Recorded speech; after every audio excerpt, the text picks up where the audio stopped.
There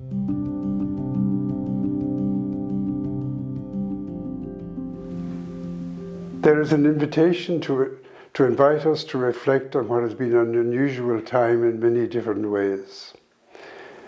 The effects of the pandemic still resonate and invite us to ponder on where we are as a result and to look to the future. Some of our priorities will have changed, offering us greater clarity for the ongoing. Images from the airline industry give a model that can guide us, as it had to adjust to challenges in changing times. We could say its future is up in the air, but it gives us some down-to-earth messages to guide us. Its story serves to illustrate something for us and stimulates our reflection as a pilgrim people on a journey. The airline industry has gone through a difficult and challenging time with limits put on travelling, especially internationally during the pandemic. Stay home, stay safe was advocated as a general maxim, with exceptions being made for essential travelling.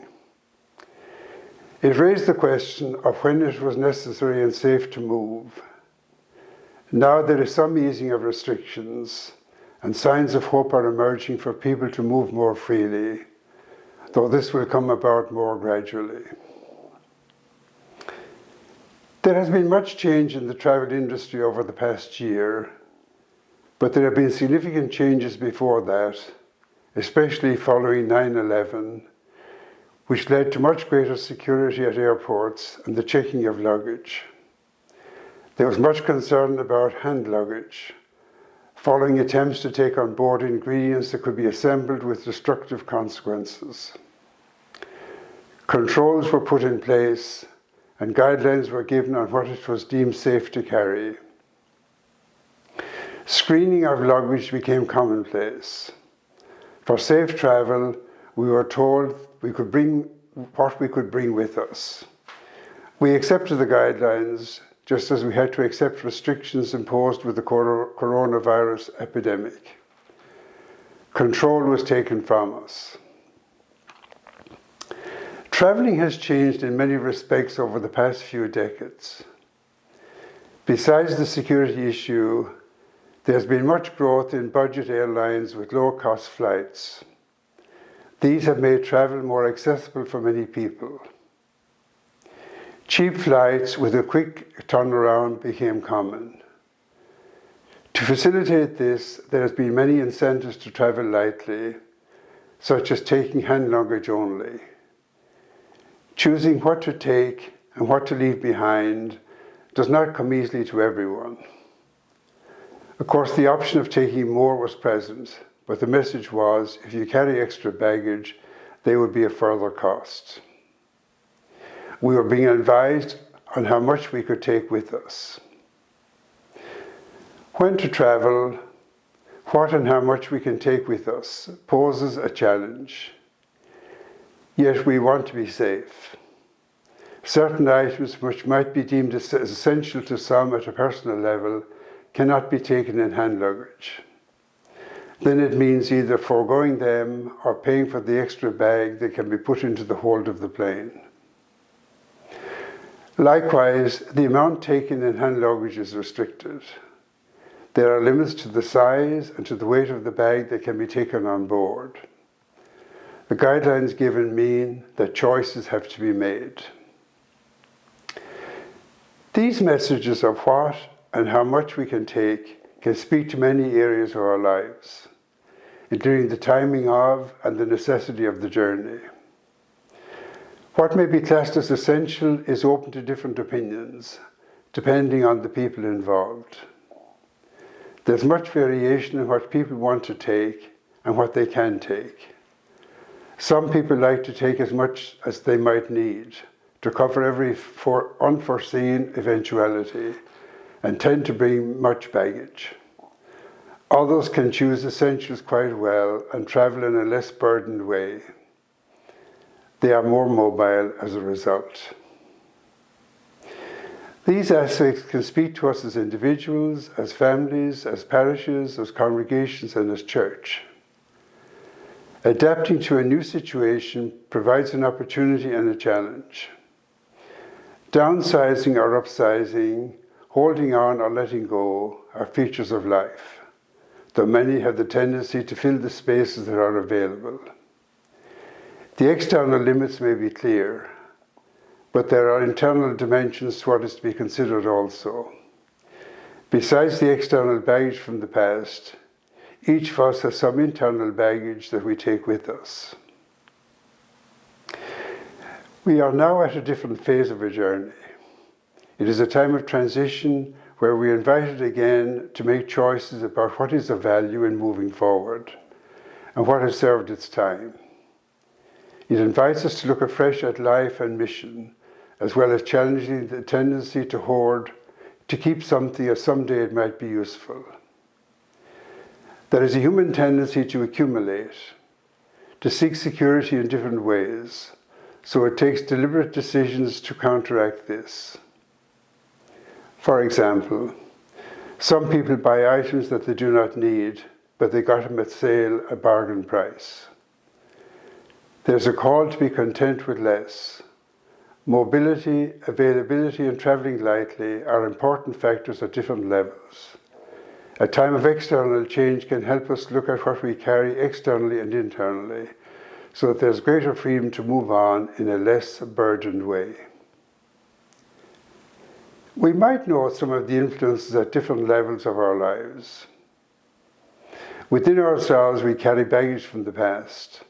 As well as the externals, we have experiences and attitudes from the past that can help or weigh us down as we move on. The good memories are a rich storehouse and help us. They bring liberation and strength and leave us open to further surprises.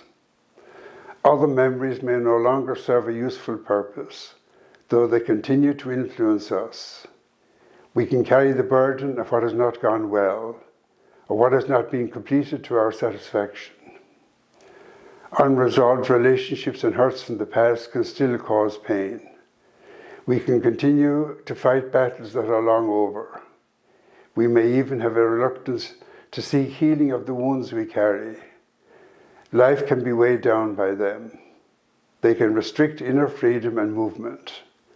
The forgiveness, reconciliation, or peace that would liberate us can be clouded out. As a people, collectively, we have helpful memories, but we can carry what is no longer useful. Some customs or practices may be outdated. Mindsets can be unduly influenced by factors from another era. We are invited to keep what is useful and to be true to our story as a people, but equally we are to put aside what is genuinely past its sell-by date. We travel together and influence each other. The freedom to forgive and accept forgiveness are significant, so that the influences of the oppressive past are not allowed to dominate.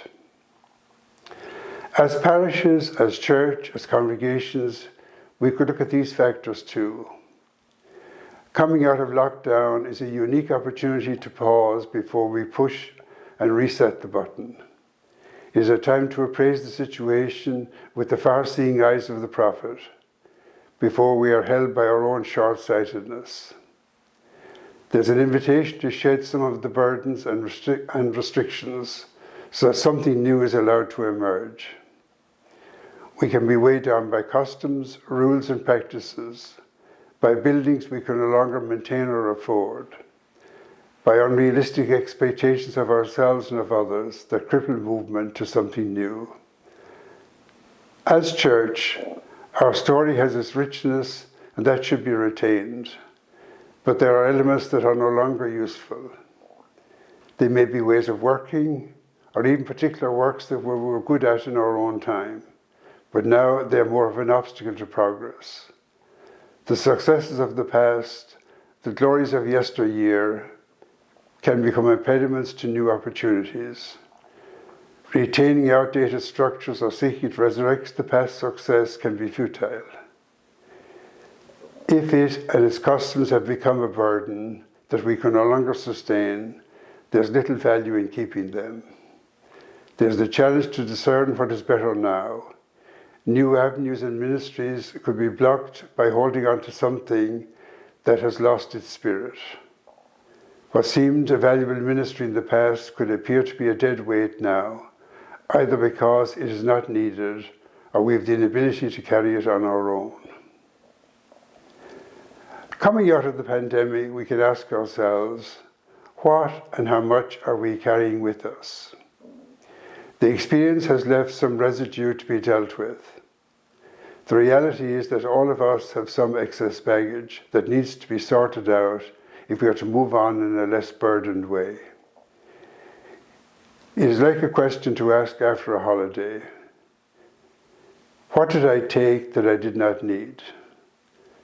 What am I holding on to now that does not serve any useful purpose? We can ask also about new opportunities that are opening up that seem to offer life in an outward-looking church and community. The present era, with its wealth and availability, provides a challenge as it is so easy to accumulate.